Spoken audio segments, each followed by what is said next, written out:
Alright guys, as promised, here's the finished product.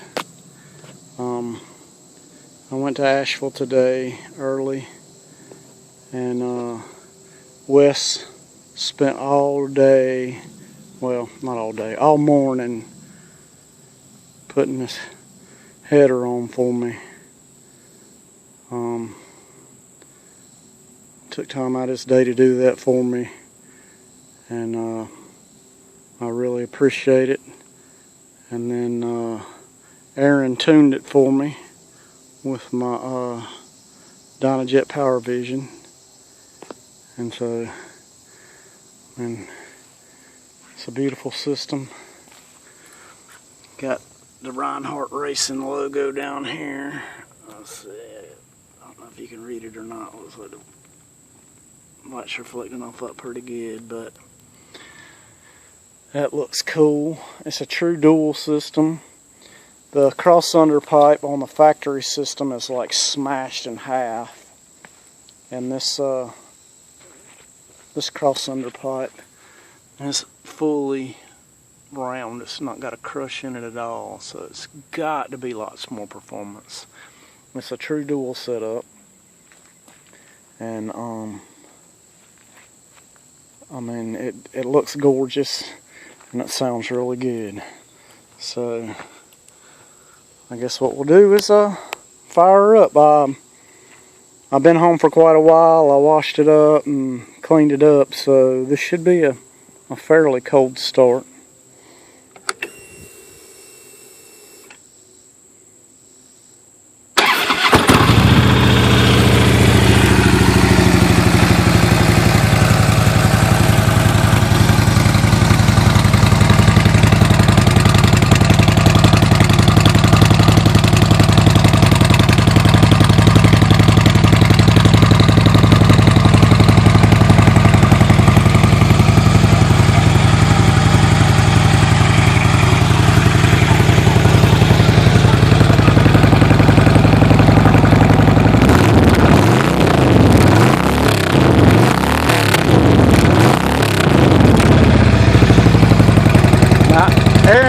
Aaron tuned this thing, and I didn't tell him I was putting this breather on here, so I might need to check and see if that's going to affect the tune on it.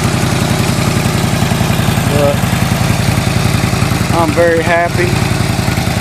It was a nice bonus to my job with them, and I'm really pleased with it. And it sure makes the bike look a lot better. So I've had that breather for a long time, but I didn't want to put it on before I got a tuner for it. But so there you go. Cut it off.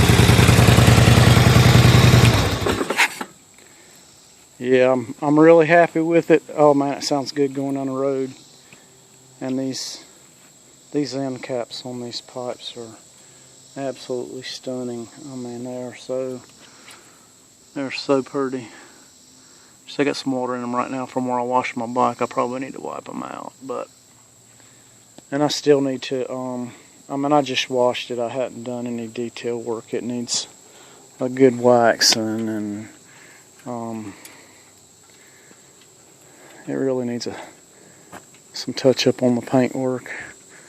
I live on a dirt road, and it's just gotten beaten to death, and I ride it every day. This paint job's got let's see, this paint job's got 55,000 miles on it, and it's 4 years old. So like I said, I live on a dirt road, and I ride it every day, and there I missed some bug gunk. It needs some cleaner wax or something on there to get some of them bugs off, because I've used it. I rode it way too long dirty. It's the first time I've washed it in quite some time, I'm ashamed to say, and it needs a cleaner wax and a protective wax done on it. But it's really, when I you guys that don't know, this was a police bike when I got it, and it was black and white. It had the police seat on it with the air shock, and it had the bags with the hockey pucks on top of them.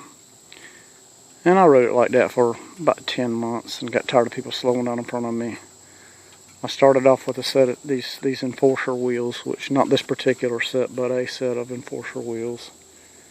And I started looking at paint, and I wanted a CVO style paint job, so that's what I did. And that's actually a CVO breather there.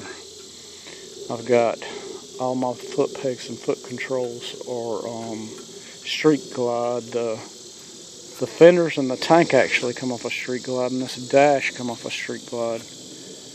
And I just happened to score a set of white or silver face, whatever you call it, gauges for the dash. If you notice in the dash, that's the radio jack right there, and it doesn't have the air gauge and the oil gauge.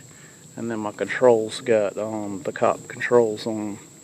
But I bought, a long time ago, I bought the civilian controls with radio controls on them, so you can tune, do the volume and all that stuff on the handlebars.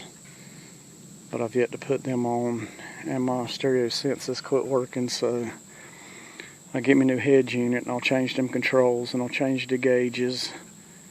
And then short of running the VIN, you'd never know it was a cop bike, which I'm not going to sell it, so I'm not trying to fool anybody. I'm just, all Harley guys know when they get a bike, they want to make it their own, and that's what I did with this one. I wanted a Street Glide, and then I fell in love with the CVO Street Glides, but I couldn't pay $40,000 for a motorcycle. So this is what I got. One thing I'd like to do eventually, I like my CVO style stretch bags, but I'd like the one touch where the lid opens on this side. I like that of the cop bike bags, but I didn't like the hockey puck on top. So maybe eventually I'll upgrade to some one touch 14 up saddlebags, but for the time being, I like my little solo seat, and I've got a Street Glide seat to put on here when I ride somebody, and got my 4-point docking hardware, and I do have a tour pack, and I do have a backrest. So I pretty much, and I never imagined that I would have a Rinehart exhaust, but I do, so that's a nice addition. So like I said, I've ended up with a pretty nice motorcycle, and I'm really happy with it. I'm so happy with it, I've put 80,000 miles on it. That's how happy I am with it.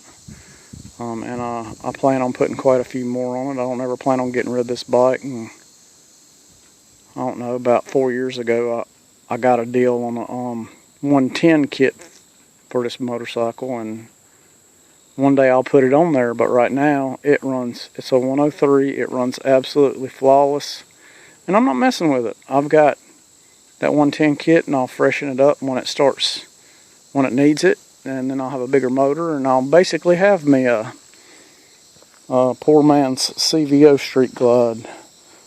But for now, that's what it is, and I love it. And thank you, Judd and Matt and Wes and Aaron and all the great people at Rinehart Racing. Y'all treated me so good, and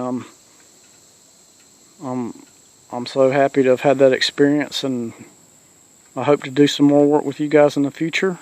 But if not, I had a once-in-a-lifetime opportunity, and I'll never forget it.